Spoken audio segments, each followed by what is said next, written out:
Hi guys, புதுசாக ஒரு project பண்ணியிருக்கேன். ப்ராஜெக்டோட டைட்டில் என்னன்னு பார்த்தீங்கன்னா, safeguard women safety SOS application project தான். இந்த ப்ராஜெக்டோட ஆப்ஜெக்டிவ்ஸ் என்னன்னா, எமர்ஜென்சி அலர்ட்டு, ஆபத்தான நேரத்தில் ஒரு சிங்கிள் டேப்பில் அலர்ட் அனுப்பலாம். அடுத்து லொக்கேஷன் ட்ராக்கிங், நீங்கள் எங்கே இருக்கீங்க ஜிபிஎஸ் கோஆர்டினேட் மூலமாக எமர்ஜென்சி கான்டாக்ட்டுக்கு தெரியப்படுத்தலாம்.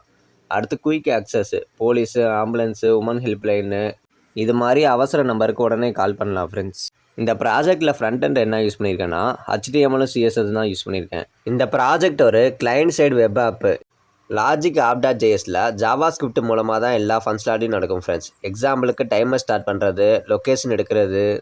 டேட்டாபேஸ் லோக்கல் ஸ்டோரேஜ் தான் ஃப்ரெண்ட்ஸ். நம்ம சேவ் பண்ணுற emergency contacts, alert history, profile எல்லாமே ப்ரௌசரோட லோக்கல் ஸ்டோரேஜில் தான் ஃப்ரெண்ட்ஸ் சேவ் ஆகும். இதில் இன்டர்நெட் இல்லாமல் கூட நம்ம டீட்டெயில் சேஃபாக இருக்கும் ஃப்ரெண்ட்ஸ். இந்த ப்ராஜெக்ட்டில் மொத்தம் 5 மாடியூல்ஸ் இருக்குது friends. SOS module, location module, contact management, alert history, profile settings.